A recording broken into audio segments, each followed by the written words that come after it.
And then I talked to Sam, and she's like, well, that was your first mistake, going with Matt. Why didn't you call me?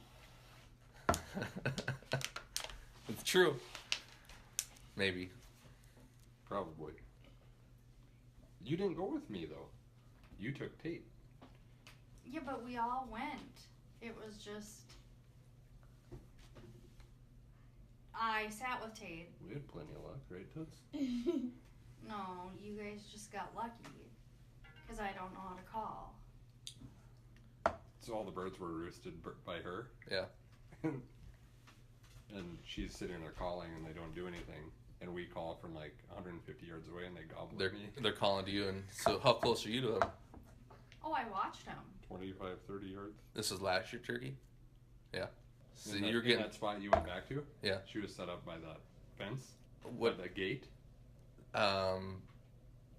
Where you had that camera? Or that other spot where I showed you where I goofed up? Where you goofed up? Way back. So gate. The gate, you go past it. Yep. Yeah, so she was on one side of the gate, and they were strutting on the other side of the gate. Sure. And so Tate got his first turkey there, purple there.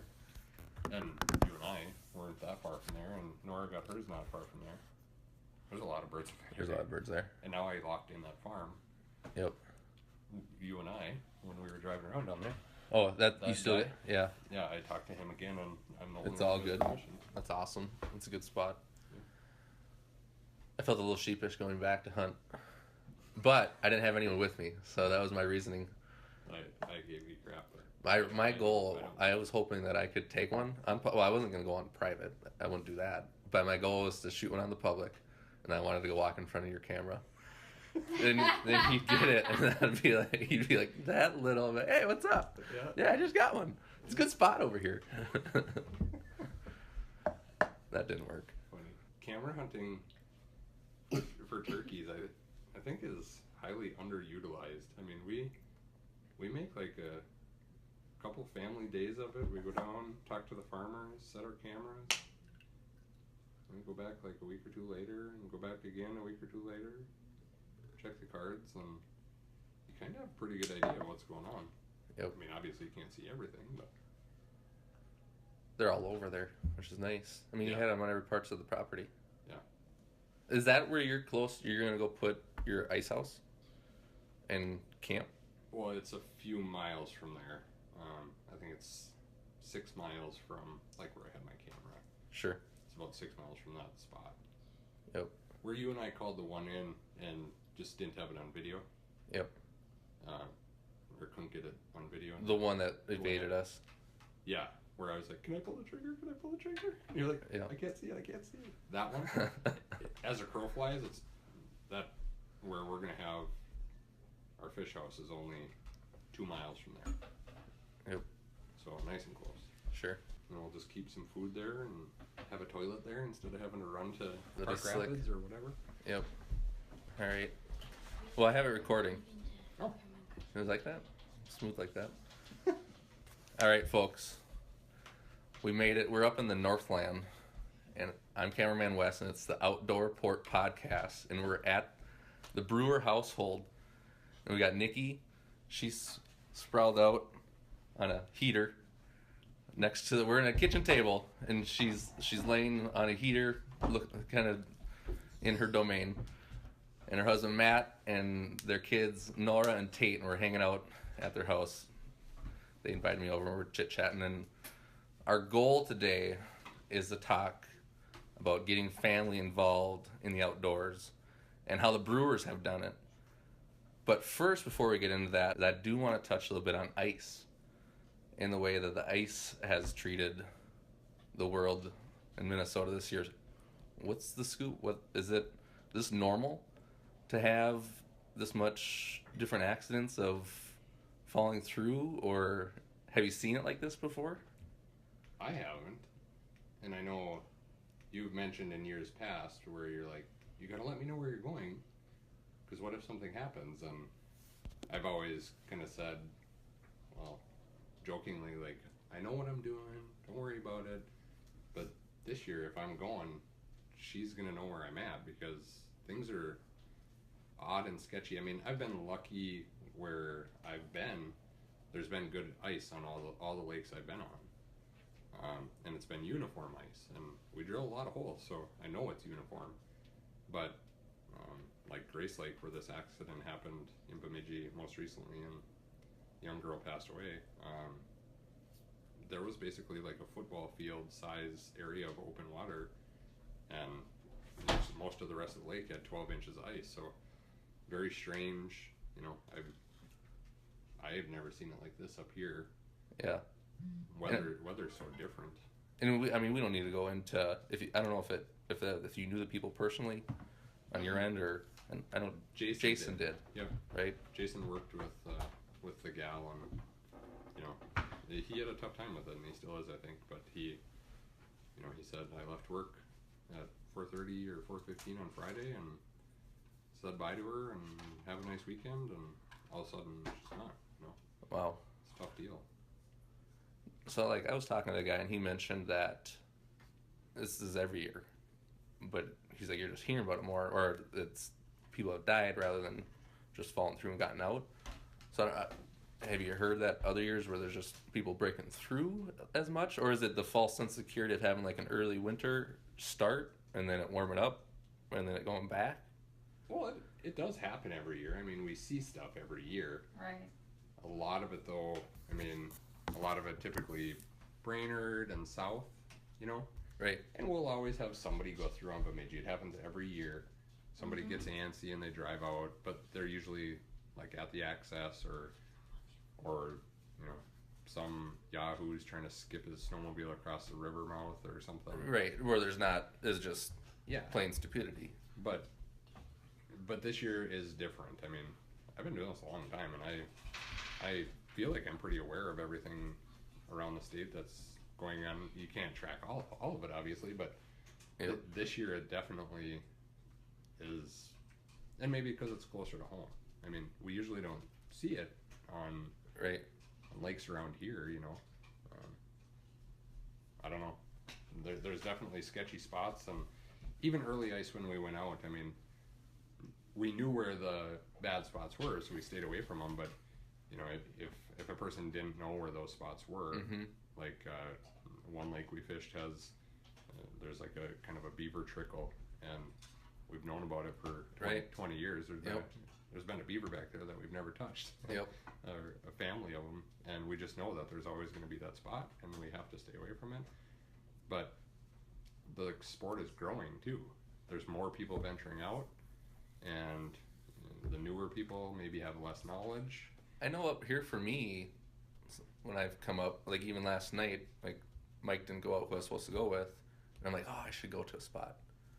But I don't have any desire to go to a lake that I don't know and even start, unless there's tracks to follow, and then you're pretty much just fishing on somebody, you know, trying to.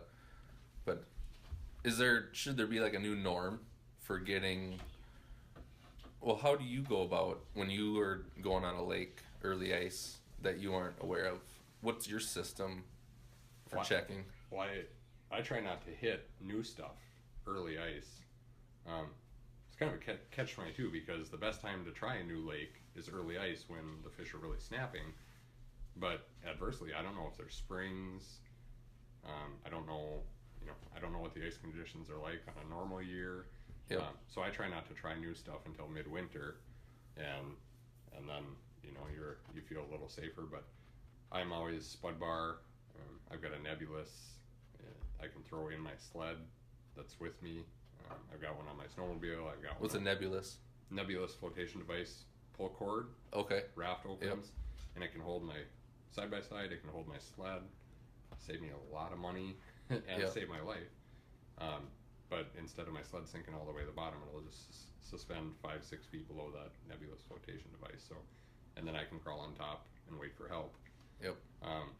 So I've got that, or life jackets, ice picks. Ice picks have to be with you. I just put them in my pocket this year, even throughout the rest of the year, whether I don't have them on my neck, but if something happens, at least you could throw them to someone. And you got them ready. Right. Same with early ice I'll do the life jacket, but I put the orange square thing in the fish house, or just the one man's or the two man's. Just something to throw. A throwable is a great idea. And I think awareness is so low too. Like, um, something that works similar to an ice pick, not as good, but if you don't have ice picks and you happen to go through, if you put your wet glove on top of the ice and just wait a second, it'll freeze. And then you can use that as leverage. You know, there's all sorts of things that people just probably never think of or don't realize, and Yep. they're things that you need to really grain into your brain and know, this is how I get out if something happens. But use a buddy system. I mean, like Right. you're saying, don't go out alone if you don't know the lake. Should there be like a new norm or standard for people that are testing lakes to even go more than what we're doing now? I don't know. I don't even know what the new norm is. I mean, if we're talking weather, there really is no normal anymore. It's not like when I was a kid and it snowed every year on the same date, and Right. then the ice fishing started on the same date every year. It isn't like that anymore. I think the biggest perception I have is, for me, I always thought you seen like a house on the ice down in St. Cloud area. Up here, it's golden. Mm-hmm. But that's not the case. No, Every lake is different. yeah. One of our favorite little bluegill lakes, I've gone out there when it was like 10 below, mid-January. Every lake people are driving on, and I've gone out there and there's a spring that's so active that it keeps water in that spot open. Yep. And we just know we can't go there. Yep. But somebody tried that lake new and just happened to have a skim on it and fresh snow. It's a recipe for disasters. Yeah. Does ice freak you out, Nikki? Does it bother you at all? And early ice, yeah. Absolutely. When you're out and about, will you sleep overnight in houses? Do you guys do much like overnight sleeping, or going out, We or haven't. We used to. Yeah. what is it, NASA? My houses are too full. We never get to sleep. Right. Sure. We hardly ever get to use them. But The first couple times on the ice, the windows are always open. yeah. Yep. Window. So there's a couple of precautions Yes. taking place. Undo your seatbelts. Roll down the windows. Even midwinter, when I've been driving clients out for a month, if we have the kids with us, we still make them unbuckle, and a lot of times they'll jump up in the front seat. Yep. I mean, I don't care about my life nearly as much as theirs, so I want to make sure that they're safe before me. I know, like for Jess, so we got a house, and I'm trying to get her out to go ice fishing, but she's really scared of the ice, especially like the cracking, the noise. Mm-hmm. So I don't know what the best way is to lessen the fear. Once it, for me, I'm waiting until like it's 15 inches, till I know if something happened. I was waiting. I'd hate to be the one that, I think we can do it. So do you have any advice to try to lessen the fear of a new person to go on the ice, like my wife? I remember looking you in the eye once and saying, you were like, "Oh, I don't like the cracking," and I said, "Cracking is good." It's making ice. Making ice. So the pop. Why does it crack? Because it's expanding. It's going back and forth. Well, But that's where you can get pressure ridges right then, too. you can, yep. Yeah, but essentially when it's making noise, for the most part, it's growing. Yep. It's expanding. There can be bad things about that, like you said, pressure ridges, and you can have stuff pop open, but for the most part, that popping sound is ice growing, so it's usually a good sign, not a bad sign. Yep. If it were if I were sleeping overnight in a fish house, and if there were no noise, that's when I would get concerned. Really? Yeah, I would. Just because it's not. Yeah. It's not normal. I mean, I've slept on the ice hundreds of times, and Yep. it always is popping. Hear that, Jess? If you're listening, which you probably aren't, but popping is good. We want noise. We want stuff that kind of puts you on the edge a little bit. Yeah, you don't want to hear boom, but I guess it's part of the experience too. I mean, people come up and they're like, "Oh, that noise freaked me out," and it's like, yeah, it's part of the experience. Listen to middle of the night, ice cracking, look out, and I Yep. don't know. There's nothing like looking outside in the middle of the night in the winter. What do you think on the media end that is the right path when ice first comes out to try and, you know, you want to start, you know, everyone's anxious, they're excited to start talking about it and get the ball rolling, and, you know, with Eric and on some of the threads that we've talked about, there's like you start and stop, don't talk about it, you know, because you just don't want to have the perception that the ice is safe. Can you put that on the media? Is it, I mean, We really struggled with it this year as a collective, North Country. You know, I tried to touch base with everybody and, like, you know, how do we approach this, because we have 8 different outlets that are looking for ice reports and fishing reports, and we got clients calling looking for reports. How do we, you know, we're out on the ice crushing fish, and do we tell people that we're doing that, or do we wait? You know, with clients, obviously, we're super honest because it's a candid conversation on the phone. But when you put something online, it can be taken the wrong way. Like if I say, oh, we're out on a 400-acre lake, we had 9 inches of ice, we absolutely crushed the bluegills and crappies. If someone looks at a map and they're like, oh, that lake's 400 acres, and they go there, and they could easily blame it on us, but that lake could be loaded with beaver, or could have tons of tullibees, or a lot of springs, or whatever, anything that can keep water moving. It could have a creek that runs through it, and so there's a really fine line there on whether you promote it hard or you don't. So I guess you just try to educate and tell people no ice is safe. I mean, right. I saw something on Facebook it's like a couple of weeks ago, and if this guy's listening and he gets upset, I guess he gets upset, but We're sorry, we're not here to offend. no, but there was something on Facebook, and somebody was like, is anybody else sick of hearing the term no ice is safe ice? And I'm like, that is the dumbest thing I've ever heard someone say. Right, yeah. Like, how would you get sick of hearing that? Like, look at how many people have died and proven that fact. Let's keep that going. Yeah. So people know. A false sense of security isn't a bad thing. Right. So. Yeah. Well, that's enough when we talk about ice, but whoever's listening, just be extra careful. Try to take extra steps if you can, and let others know too what maybe they can do to help ensure that they're safe. We don't want anyone falling through. That doesn't sound like fun. So on the topic of trying to get family involved in the outdoors, I look to your family as, in my eyes, as a good example of places to maybe get insight from, or to kind of lead by example of how you guys went about getting into the outdoors. And I'm kind of curious, Nikki, on your end, how did you get into the outdoor world, and what kind of struck you to want to? Well, from day one when I met Matt, I always went grouse hunting with him, and we went on drives all the time. And Did you hunt or do anything growing up? no. Nothing? No. There was no exposure to it at all growing up or anything on that end of it? Nope. Fishing at all? Hunting or fishing? Fishing a handful of times maybe. Okay. But not No hunting. not like Matt fishing? No. The complete opposite ends of the spectrum. Correct. Sure. So you met, when did you guys meet? How many years ago? 17 and a half That we've been together. Yeah. when we met, yes.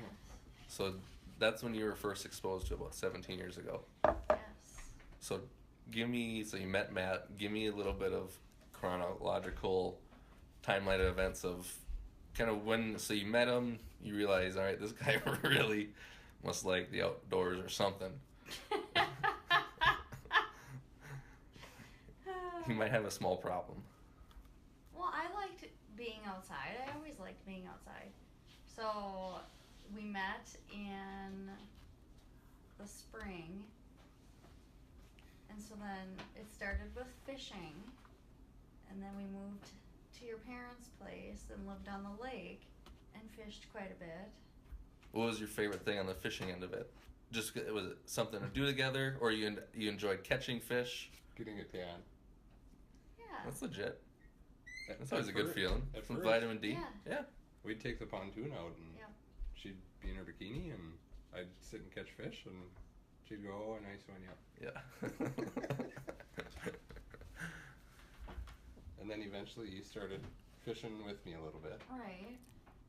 But if you back it up, like we started dating in the spring, and I fish a little, and then fall comes around, and you're like, "Whoa!" I had no idea what I was getting myself into. Right, because if it was during the spring and summer, you're not really hunting much. Right. It's just like, oh, this is a fishing guy. Hey, he likes to fish. That's cool. Yeah. And then fall came and you're gone. Every day. Yeah. And at that time, I think your dad was still hunting with you quite a bit. Sure. Yeah. So I wasn't going that often. But we'd go. I think our biggest bond. I don't want to take away from your story, but I think our biggest bond is like. I have very fond memories of when we were dating and we'd go scouting. Sure. So like we'd go scouting for ducks or geese or deer a lot. We'd go drive around and look for deer and get out and walk trails once in a while, or she'd go grouse hunting with me or pheasant hunting when we'd go to southern Minnesota, and just a lot of driving around, and some of our best conversations happened then. And now that we have kids, it's kind of back to that. Like some of our best conversations are when we're in the truck scouting or hunting together, and they're not. Sure. What would you say is your passion right now? Hunting, fishing? Do you have a preference? Deer hunting. Deer hunting? Mm-hmm. So when did that drive, or so did you start off, met each other, enjoyed fishing together, hanging out, doing the scouting stuff, and then at what point you're like, did that come from you, Nikki, wanting to do more with Matt and like take more of an interest, or did that come from Matt saying, come on, you gotta come with him, you gotta do this? Was there any pressure? No. The thing that finalized it for me was the year before I actually hunted myself. You and I hunted together. I sat with you in the stand and actually got to watch everything go down. And I remember after you got that one, I said, I need to do that next year.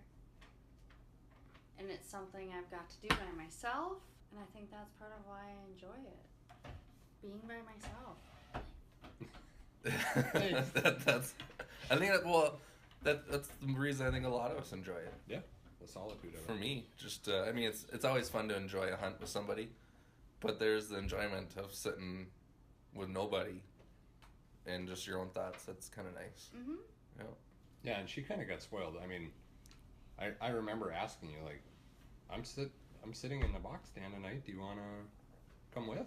We were hunting my brother's property, so private land, and he's got food plots and in a nice heated box stand. And do you want to come sit with me? And she's like, sure. And she sits with me, and we had like 17 deer come out or something, and this little buck comes out and it's chasing a doe hot. And I'm like, well, she's with me. I'm gonna shoot this deer. It might be the only time she ever comes with. Yep. And this buck starts chasing this doe like almost out of the field, and I'm like, well, better shoot it now. So I shot, and so she got the full experience of like, deer camp, like private land deer camp, which is kind of a spoiling experience, But now she's grown into everything else. But it's interesting. It's cool to hear that too. That you have that relationship. I was listening to I don't know if you listened to Steven Ranella, the meat eater. Oh yeah. But he just had a gal on there talking about getting females involved, and there was the old stereotypical deer shack that has the sign on there, "No girls allowed," and how some people still have that mindset, but I feel that a lot more people are starting to become more inclusive than exclusive. Which on your end, it sounds like from the get-go, you didn't have that mindset. No, I grew up, and the first mount I remember my family having was a buck my mom shot in like the 70s. So, I mean, my mom, she had a bigger buck than my dad on the wall growing up, and now my wife has a bigger buck than I do on the wall. So, my sister deer hunted. She still deer hunts. She went to North Dakota on a mule deer hunt, archery this year. I mean, my family has always been, if someone can get a tag, Yep. I don't care what they look like, they're gonna get a tag. So you got the biggest buck on the wall right now? Mm-hmm. Yeah. So Tate or Nora, which one of you is gonna beat that first? Me. Me. Wait, what about me? You'll be putting him on the deer. No, that's my job. Or Yeah. Nikki will. Yeah. I'm sorry. So, at what point, so you went out together, you saw him shoot it, and then you wanted to go do it. Did you do it yourself then that next year? By yourself? Yes. I've won, every year. Is there any tips that you have, I guess, on the deer hunting side of it, on somebody that wants to go do it themselves, that you can offer on the female perspective of just what you're getting into, stuff to... Was there any preparation that you had to be ready for? Did Matt help you figure it all out?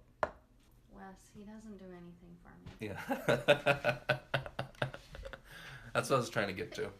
He puts the blind up for me and gets my gun out of the safe. But I shoot him, I drag him, I got him, You got him, yeah. I skin him. She does, yeah, she does it all. I mean, I'm not gonna say that I don't scout a little bit. Just a little, I bet. I may know where a deer or two live, so she may have that advantage, but... So now, flip side, so that's deer hunting, all right? So then turkey hunting, I know a little bit of the backstory on the turkey hunting side of it. How was getting into turkey hunting different from getting into deer hunting? You don't want to talk about us together. Like, these should be separate interviews, because Right. we'll start a domestic if we start talking about turkey hunting together. So, but that's what's interesting. Deer hunting, it seems like it's just like, it was like magical. You know, you meet, you fall in love, you share each other's interests now, and she's getting into it. So then you get so far, and now you're trying something else on the same lines of hunting. But it was hard, and I don't want to take your story, but it was hard for you to learn from Matt, correct? Correct. Why was that? You gotta let her speak. There's no, if there's a domestic, I'll be the moderator, alright? If you need to sit by me, Nikki, we can go across the table. Why is that? I think getting instructions from a male is, well, it is a lot different and a lot harder. Like, they don't understand what you're saying. You can't hold the gun the way they can hold the gun. Everything is just different for a female. Did you feel that way when it was deer hunting? Like when you're after the first year and you're doing it yourself? Did you feel that way deer hunting as you did towards turkey? Well, I didn't let him come with me. I Or is went it- by myself. Or was it at that point where it's like you already had enough hunting knowledge that you're like, just let me do it? Oh, I didn't have enough knowledge, but I just wanted to do it myself. Sure. Don't come with me. Don't talk to me. Just let me do it. And that's got to be tough for you. I know it'd be tough. Like, you know, I'm kind of in the same position trying to get Jess involved with stuff. I'd want to be there like, no, this is how you know. But you're being the director, which I can see where it's like, no, just shh, stop it. How did you handle it? Well, I think the reason she wanted to go by herself is because, so after we deer hunted together, she started to show some more interest, and I think we went grouse hunting that fall, and me trying to give her instruction, like, the grouse is right there, I can't see it, and I'm like, you know, you get into a lover's quarrel in the woods, and this grouse is standing there like, you guys are idiots, I'm out of here, you know. And so I think by the time deer hunting rolled around, she's like, I'm sick of us arguing about how to do things. I'm doing it myself. Yep. I think that's how it came about. Because she didn't want and you shouldn't say men in general. I think it's husband and wife because we're too close. So, like, if you were just some random girl that I was trying to mentor, I would handle things a lot differently. But you're my wife, so I can be like, I can nudge you in the shoulder and be like, pull a trigger. Whereas you're more tougher, I guess, or you're more direct in a what sense. Whereas sometimes with somebody that you don't know, you're more ease into it, or you're just kind of a different approach. Yeah, like, you know, there would be a pull the trigger when you're ready if you're mentoring someone. Whereas with my wife, I'm like, pull a trigger, idiot. I love you. Not to that extent, but you know what I mean. It's a lot more direct. So, I don't know. I think it's different. Husband and wife, or boyfriend girlfriend, or than, like, I don't want you to make it sound like men can't teach women. I think it's hard. Like, if she was trying to teach me something, she would get frustrated if I wasn't doing it correctly. Like, she won't let me fold clothes anymore. But maybe some other lady would let me fold clothes.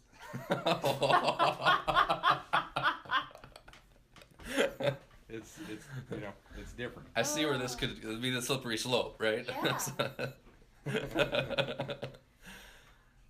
So then on the turkey hunting side of it, you learned from, and the reason I know this is we went on a turkey hunt together with Nikki and Sam and Sarah. And that was your first turkey hunt, and we were able to film it. And if you're listening to this right now, if you look at your phone on Facebook or YouTube, we'll show Nikki's hunt, just a visual side of that hunt. But you guys were on this hunt, and Sam mentored you. Right. How was that mentoring compared to the mentoring you got from Matt? If I could marry Sam, I would. Yeah. She was awesome. I think it's legal, technically. I bet you can fold laundry too. Sam just, I don't know. I never met the chick. I go down there, stay with her. We wake up and go turkey hunting, and I mean, she has experience mentoring too, I suppose, so that helps. But yeah, she didn't make me feel like an idiot. She didn't make me feel nervous. I don't know. Everything was just perfect. So you got deer, turkey. What else do you hunt? Grouse, woodcock. Out of everything, deer is your passion. Yes. That's the humdinger. Yes. Yep. Okay. Bear, pheasant, Bear. ducks, yeah. geese. Kind of dabble with it as the seasons changes. Kind of. Do you guys do a lot of everything together? Like No. when it comes to pheasant or the grouse is. Pheasant we do together, and that works. We don't quarrel. It's funny you got a dog to watch, Yeah. which I think helps, because that's the interest. You're not so much concerned about doing if she misses or you miss, whatever. It's watching the dog, which it maybe takes off the. Yeah, it's like a kid of ours, so we get to enjoy that experience of watching him and being proud together of him. And some of that happens with grouse and woodcock hunting too, but you mostly grouse and woodcock hunt alone. We go together sometimes. Right. She does it when I'm at work, and then she'll text me a picture when I'm at work, like, look what I shot tonight. And I'm like, thanks, jerk. Yeah. Good job. Bear hunting we did together, and that worked very well, I thought. Did you like bear hunting? I did. I still prefer deer. Sure. Would you go bear hunting again? Yes, for sure. That's one thing that I just don't have the interest to go do. Don't know why. I've been with you filming. Yeah. I find it fascinating. But within me, like if someone offered, hey, you want to come bear hunting? I don't know if I do. I would. And I don't know why. Everyone Just a personal preference. Everyone has that thing, like. Yeah. I'd go on another hunt in a heartbeat. Yeah. Heck yeah. I loved filming it. That was fun. Yeah. Do that again. See, and to me, that was a weird moment for me. Like, she harvested that bear, I let it sink in, and then I asked the question, like, how cool was that? Or how did that compare to deer? And on the totem pole of things I hunt, deer is like at the bottom. Sure. Like, ever since I was born, I've looked at deer as their meat. Yep. Like that's what we live on for the year. You know, it's like if you're a farmer and you have cows, like we slaughter a cow and that's what we eat for the year. So I guess that's how I've looked at deer, and I understand everybody's obsession with it. I do, but I find other things way more challenging, way more rewarding. So when she told me she still preferred deer after harvesting a black bear, Yep. you know, a black ghost of Minnesota, Right. and she's like, nah, I'd rather deer hunt. And I'm like, I saw 78 deer today. How many bears have you seen this year? It was weird for me, but it's different strokes for different folks. I mean, some people want to go kill a moose, and yeah, I do too. I would too. Want to go shoot moose? Right. Let's do that. But I'd rather go mountain lion hunting. Like, I mean, Sure. Yeah. And someone else could be like, I'd never shoot a mountain lion. Yep. Everyone's different. And it's funny how different animals trip a trigger in someone. Right. I think it changes throughout years too. Oh yeah. I used to be huge into goose hunting and pheasant, and I barely even do it now. You find your other interests. It's hard to pick them all. Mm-hmm. I don't know how you guys do it. Whatever's available that weekend. But again, you use a lot of your stuff for food too, Oh, yeah. right? Mm-hmm. There's more than just the sport behind it. You're looking to try to fill some freezers and. Yeah, we've created a monster. Like, so, where was I? I can't remember where I was. Maybe I was even hunting. I was hunting. I was the day I shot my bobcat. I was bobcat hunting, and I had taken out turkey to thaw, and I was going to make turkey on the grill when I got home.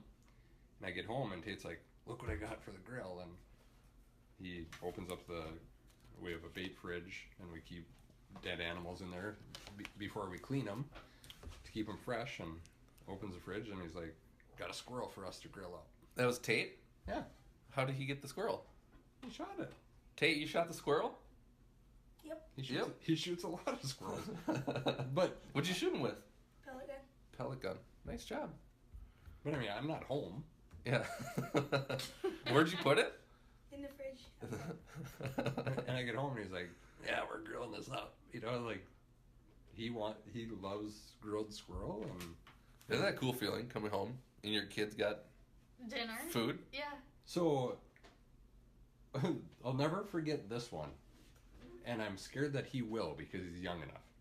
But I'll try not to let him. But I remember I was working night shift, so I'm home during the day, and I go outside, and I was doing stuff outside, and I look on the roof, and there's a pigeon, and I'm like, that's weird. Like, we've never had a pigeon in our yard before. And I go inside, and I take a nap, and then I go to work that night, and I get a text message, and it's Tate holding a double-banded pigeon. Oh, I remember seeing that. So he like got home from school, he sees this pigeon, he goes and shoots it, and it's double-banded. And I'm like, oh, that's the pigeon that was hanging around all day. And I've never shot a banded pigeon in my life, and he comes home and shoots a double-banded one. What did you think when you shot that? Nervous. Did you know that it was double banded? Well, I saw the bands on his feet. I didn't know what they were Did you see the bands before you shot it or after? before. Before? So you had your eyeball on them, like, I'm going to get that banded bird up there. I just didn't know what it was. Oh, okay. I didn't even know. You just knew it was a critter that needed to go down. Yeah. So, I mean, from your guys' relationship and how you've kind of blossomed your interests together, and some of them together, some not, but you've been able to find your common ground and what makes you happy on the hunting end of it. How did you kind of get the kids in, how do you introduce the kids into it? Is there a right way, wrong way? I mean, Tate, do you like to hunt? Uh-huh. Yeah? Is it is that like one of your favorite things to do, or what is your favorite thing to do?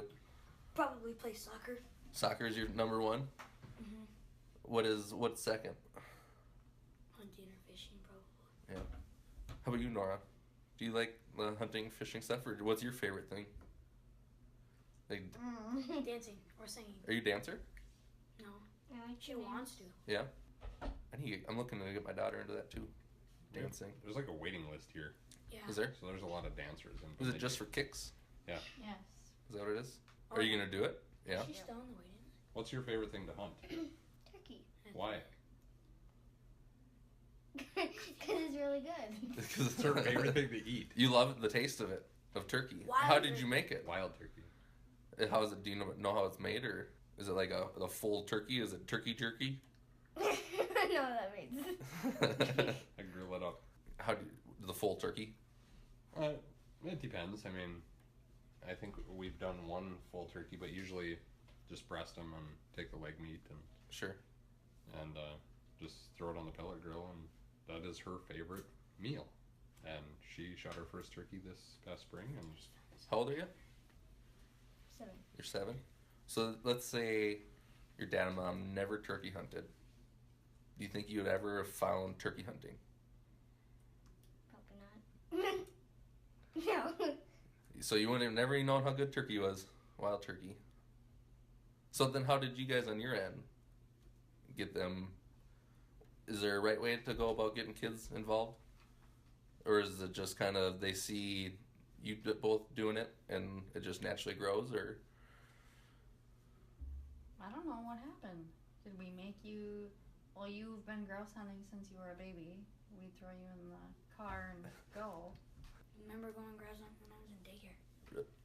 Pick me up from daycare and head on out. you'd head on out? So that's some of your earliest memories? Is that? Basically. Yeah. That's pretty cool. Tate was born in September. That year, I think.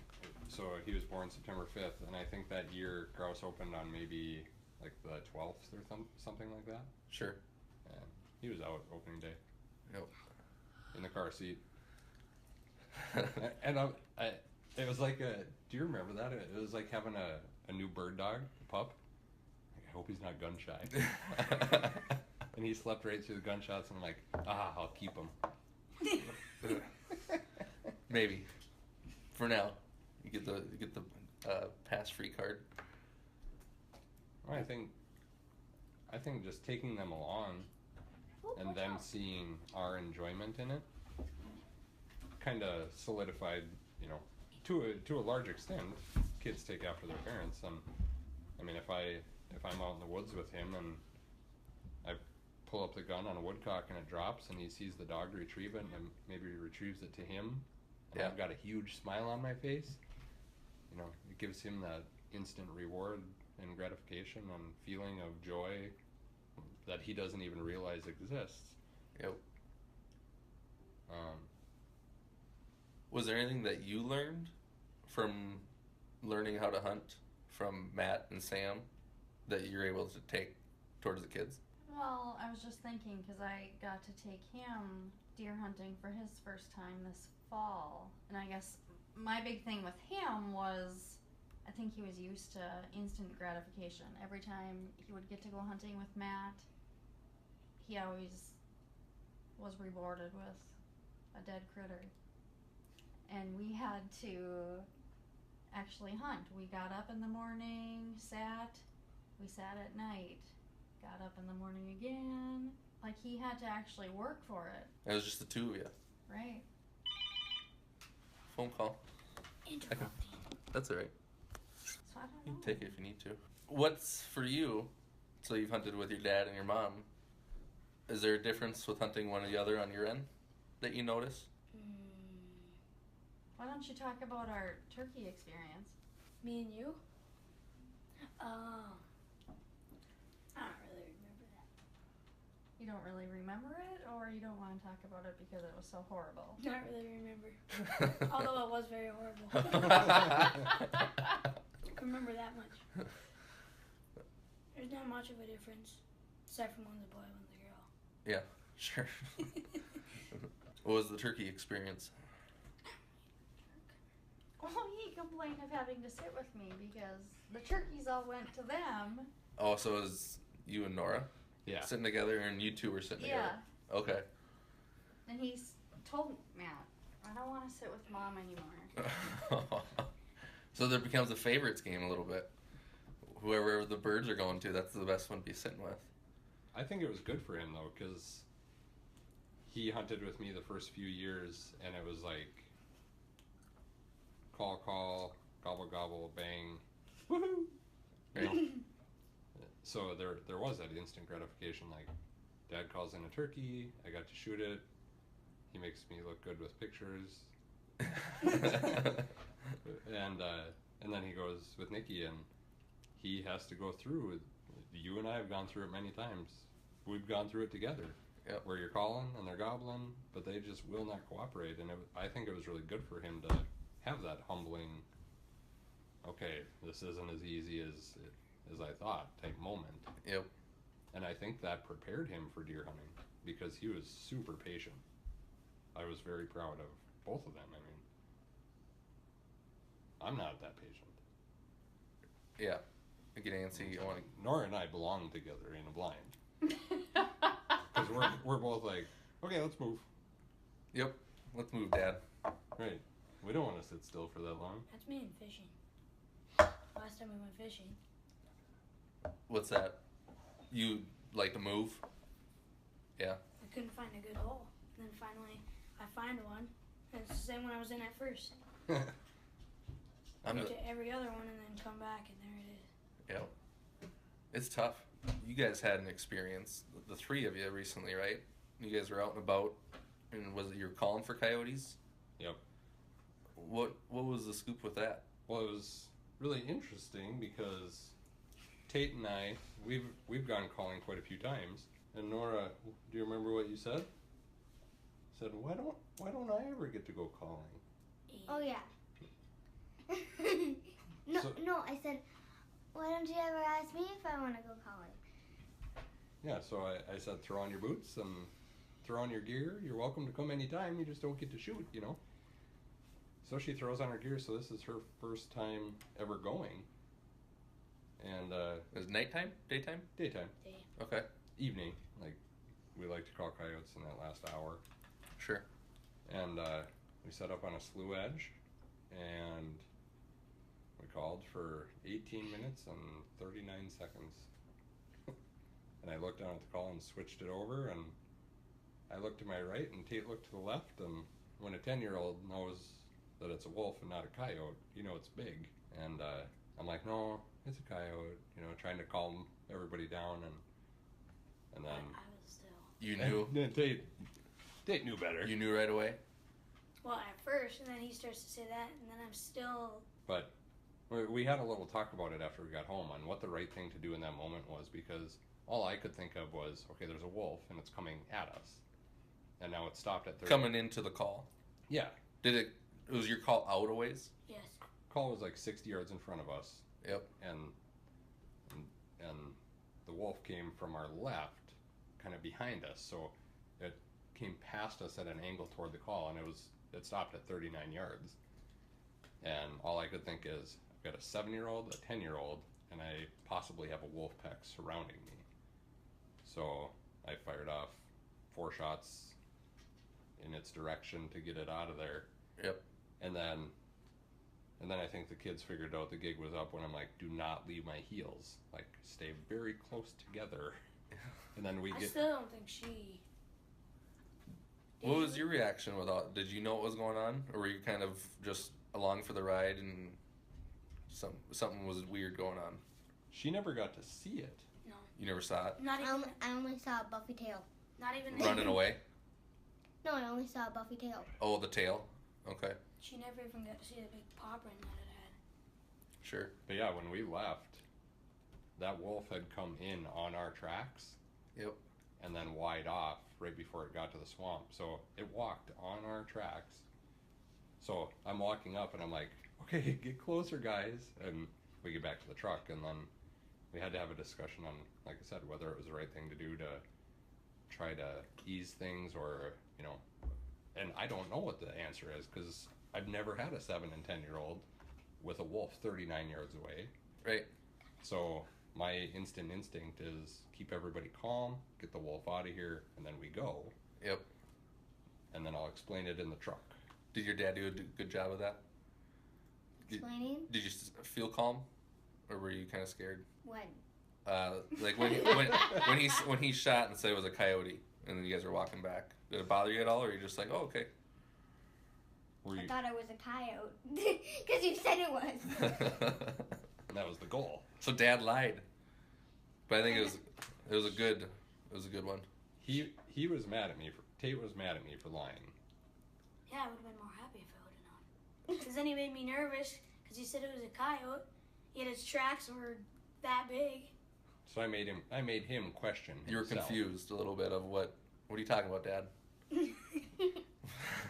I've been following your footsteps for 5 years. I know identification. But Tate got a cool experience this year too.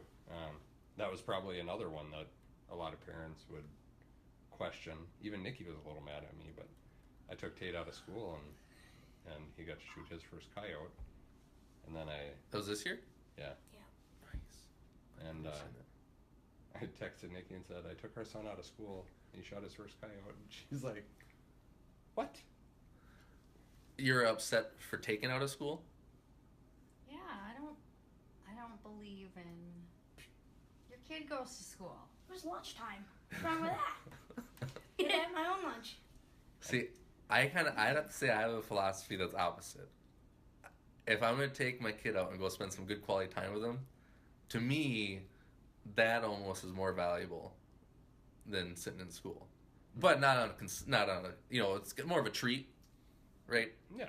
Once here, once there, pick him up surprisingly, and hey, we're heading out. Oh. Now if you did it like every day, then Right. that's my personal feeling on it. But there's the guilty conscience in me, like, you want kids need to do good in school and put your time in. And Well, I think his first text was just, I took our kid out of school, and I'm like thinking, you don't just do that. That's not appropriate. I don't believe in that. It's my kid. I take him out of school when I want. And then I got the picture of him holding it. But I think, so, I'm with you. Like, I think if the teacher were to give me the 4 hours, what he would have learned in those 4 hours, and then I stacked up a list of what I think he learned with me in those 4 hours, I think mine far outweighs what he learned in the 4 hours with me that day versus what he would have learned at school that day. I think there's a big difference. Teaching is over time. You've got a whole year to learn certain things. right, And I packed in a bunch of stuff into 4 hours. So at least that's our hunter's mindset. We maybe could get a teacher on. We could have a good I'll justify debate. it that way all day long. Cool. Well, that was a pretty cool experience. So that was your first coyote. Yep. Did you like doing that? Mm-hmm. You want to do that again? Mm-hmm. How did it come right into you? It was in the trap. Oh, it was a trap. You guys are doing trap line. Yeah. And Nora got her first fox trapped this year. Really? How do you like trapping compared to hunting? Would you prefer one or the other? Probably hunting. Hunting. Yeah. I saw you just got was that a bobcat or a lynx? Bobcat. Is it the same thing? No. No. Completely different. Bobcat and lynx. Mhm. Okay. So it was a bobcat. Yep. And that was just this last week, right? Yep. The big one? Small one? Very, Big. very big. Yeah. Yeah. Biggest you've seen? Biggest I've seen, biggest I've shot or caught, or we've got a few over the years, and this is by far the largest that I've gotten. I was at the taxidermist today trying to figure out a mount, and there's only 2 mounts or 2 forms that are big enough for the cat, so I don't really have a choice on how to mount it. I only have 2 choices. So, Sure. but yeah, I mean that's stuff like that is kind of. We've joked around before, just another day at the Brewer household. Like, Yep. we ate a squirrel today, and we ate a crane today, and Well, it sounds like you're setting up perfect experiences to help the growth of it all. And I know for me, like, as I gotten Carter involved, and now I'm trying to focus on trying to get Grace, a little taste of it. feel like it needs to be almost ideal situations. You know, weather's nice. You know you're gonna see something, or obviously that's not reality, but as I'm going about it, I'm waiting, like, even for trying to get Jess involved, making every step that I can to make sure it's positive. And I don't know if you've taken a lot of precautions at that end of it, or if is it just we just gotta get outside, we just gotta go. I think you always hope to have the opportunities, and maybe we did that at first, but we've been doing it so much and for so long that I don't really remember. But I think the inclement weather days and cold feet and miserable days, I mean, the kids have been out in them. We got stuck in a blizzard out on a lake once, and I mean, you can't shelter them and make every experience peachy. True. Otherwise, when they go off on their own, they're going to be like, hey, my dad said this is easy all the time. Yep. But I think at first, when you say at first, you try to make it rewarding and Positive. successful. Mm-hmm. And now we say, you don't know by sitting on the couch. Right? Go outside and play. Mushrooms aren't going to pick themselves. Have you ever, Tate, had like a hunt or a memory where it's like, I did not enjoy that. That wasn't fun. Not really. Sometimes you get caught by bad weather. I remember there was a time I was on Mille Lacs with my dad, Oh. and there was bad weather coming. I remember that was like a scary, like, no, let's not do that again. Fishing one. We were taking the snowmobile. Our dad drove across the road. He was going up this hill. It's and there's like 5 on it or so, and we're going up this hill.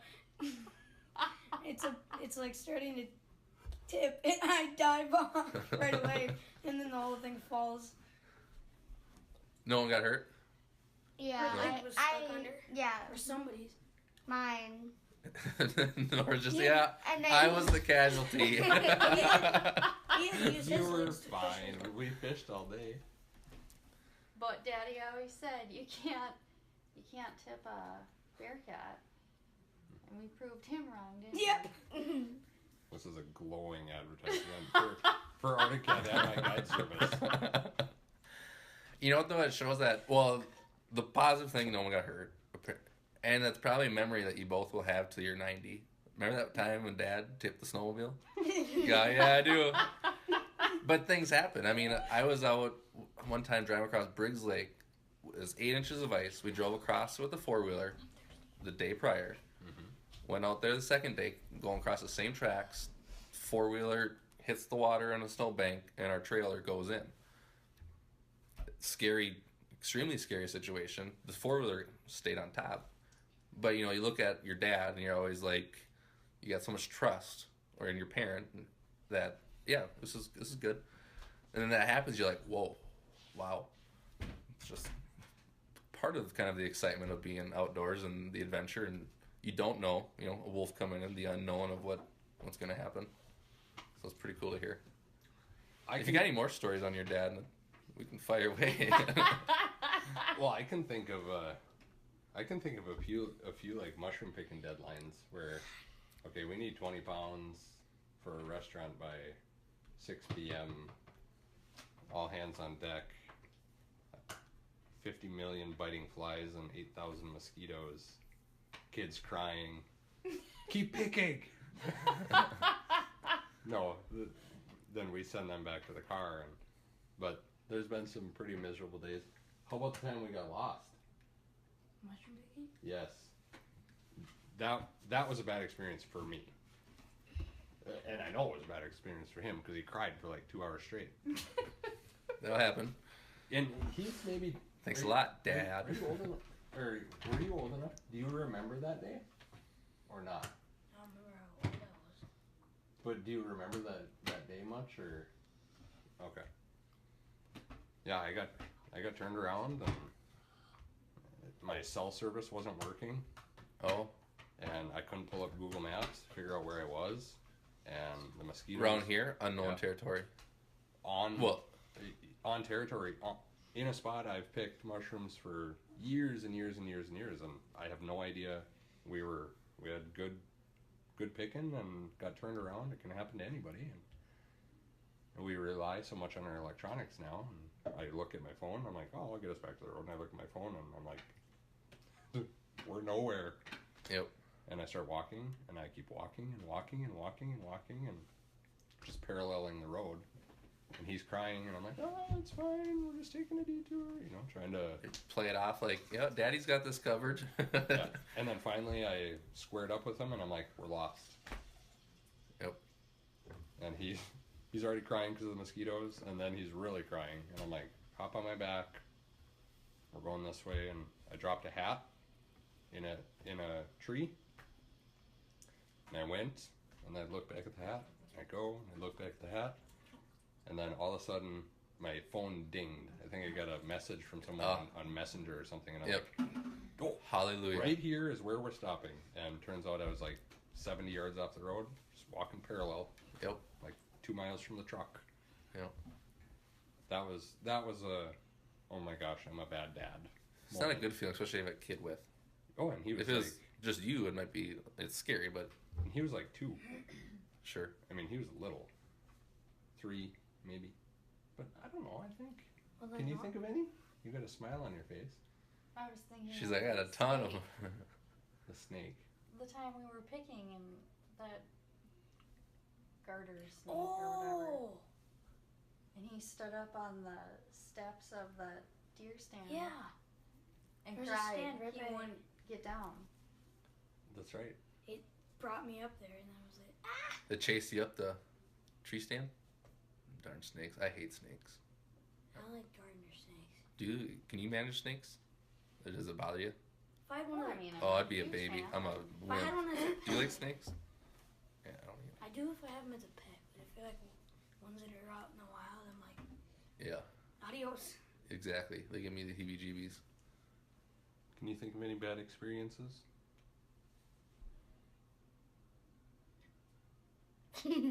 That's a good sign. From hunting. Silence that long is a good sign, right? You gotta think hard on that. From hunting or fishing. Or she's thinking, I don't know if I can say this one. We've been out on some bad waves, but the kids think that's fun. I always thought that was fun. Wow. Right? You're in a 3-footer and Oh. the kids are like, wee, and you're like, oh. I didn't really like that time that we were picking mushrooms with the birches. There were so many mosquitoes. That is miserable. Mosquitoes. Just I hate mosquitoes. That can wreck a good time. Well, Easy. They give you some bites in the worst spots.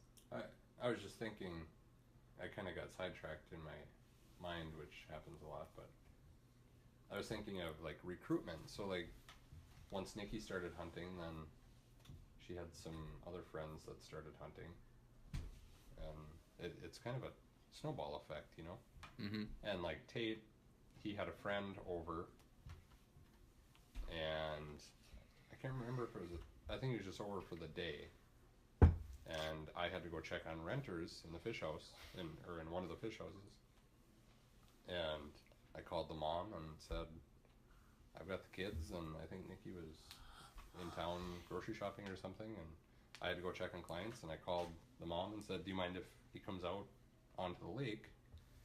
And we went out, and we actually went fishing, and that was his first time ice fishing, right? Mm-hmm. Yeah. And he got a hat. Everybody gets a hat. Yeah. But now I think he fishes a fair amount, right? At their cabin and stuff. Yep.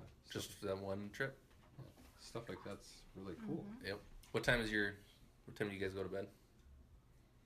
Normally around 9. Around 9. 8:20. Well, we'll start to wrap it up, and we'll close it out. Let's go around.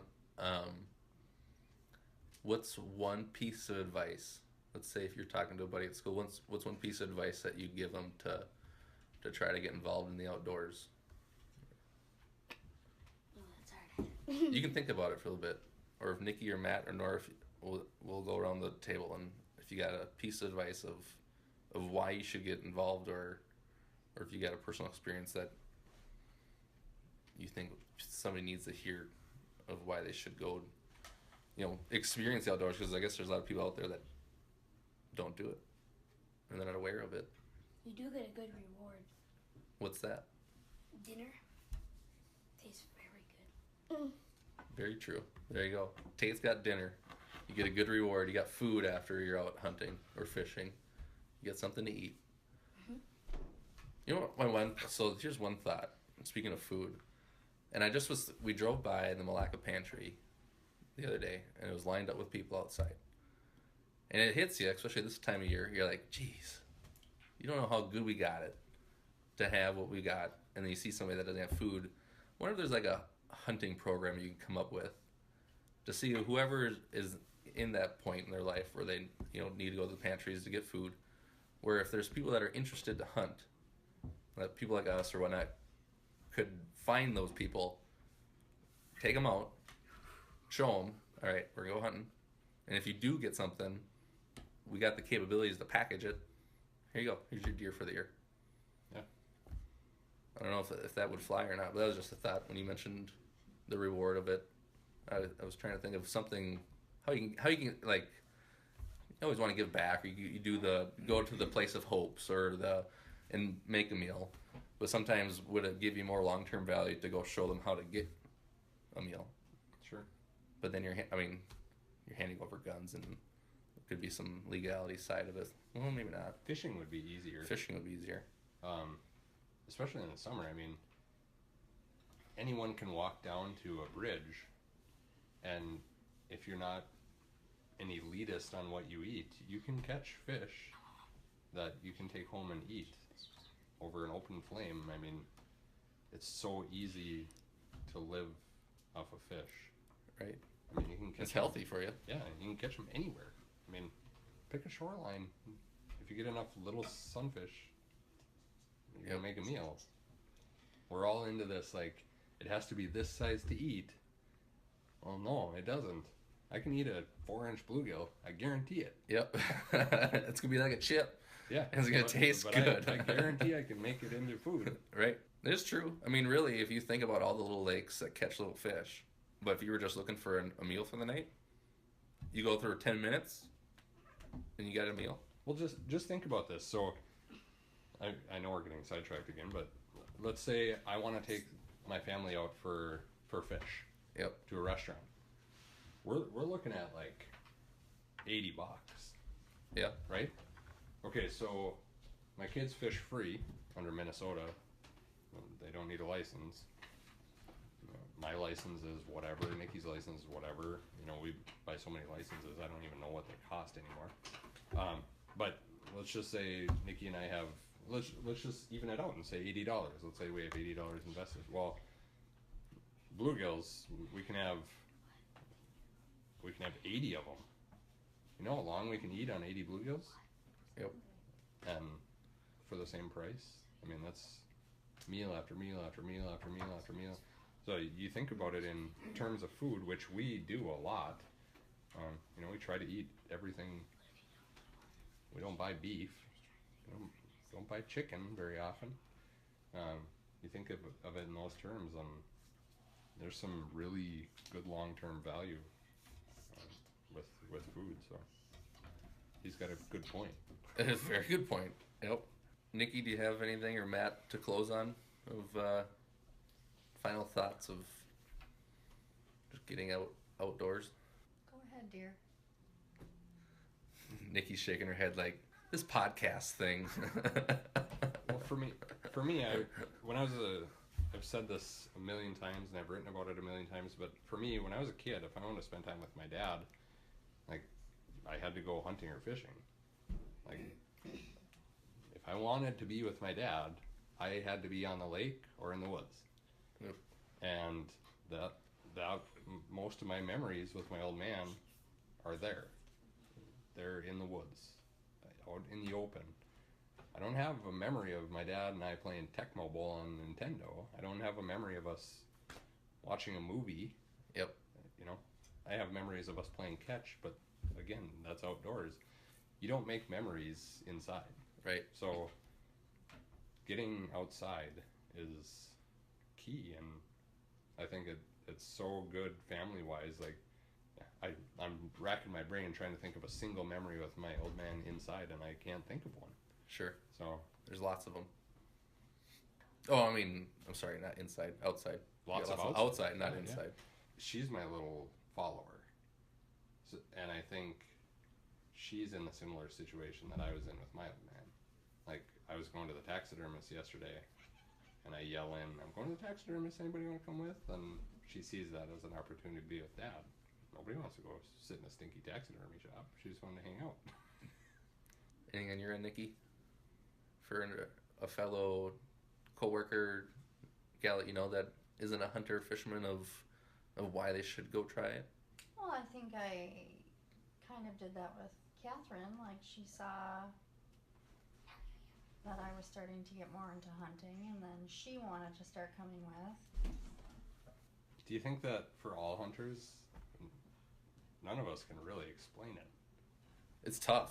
It's very tough. It's just Because like when you're and that's the one thing on our end, or at least when we're putting out content, trying to make it not geared so much towards hunters. I mean, a lot of it is, but moving forward, trying to create content that's appealing to non-hunters, just because they're the ones that ultimately, I mean, if you hunt or fish, the stuff that we put out, you're gonna like it. Mhm. But to the people that are non-hunters, it's like, all right, how can we create the content and the image of it that's gonna make you interested to want to go do it?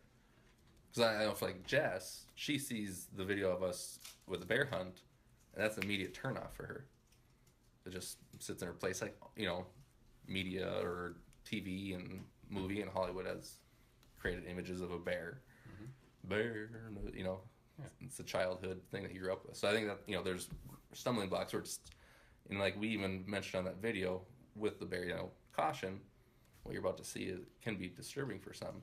Yeah. But it's trying to create the atmosphere of more inviting, that it's not kind of back to the, you know, with ladies getting involved with the outdoors. It's not a, you know, no women allowed or no non-hunters allowed type deal. It's who can we kind of rub off on it a little bit.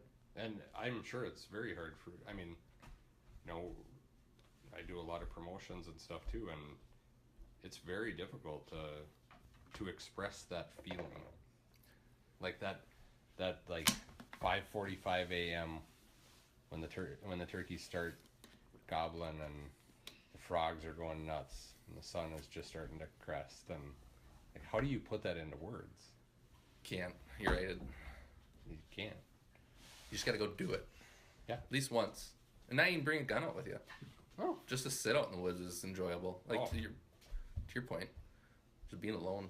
Mm-hmm. We push making memories, and that's our big thing is, let us help you make a memory. Like, I promise, you will remember this day. You won't remember sitting on the couch, watching Teen Mom, but you will remember the day you went fishing and you caught this or that, or you didn't catch anything and you got stormed on. You're gonna remember it. Awesome. Well, thank you very much to all you brewers for chatting. If anyone's listening and they got questions on how to get involved or just direction in general when it comes to hunting or fishing, reach out to Matt or Nikki. Or no, Nikki said no, don't. Well, reach out maybe to one of them and they can help lead you to somebody that you could talk to if you got questions. And again, in regards to the ice, stay safe. Double check what's going on. Triple check if you need to. And if you can try to influence someone to get involved with the outdoors, try to jump on the opportunity if you can. Anything else? It's kind of fun remembering some of this stuff, huh? Do you know what a podcast is? Kind of. I don't. I think we just did one. We just talk. Just conversation.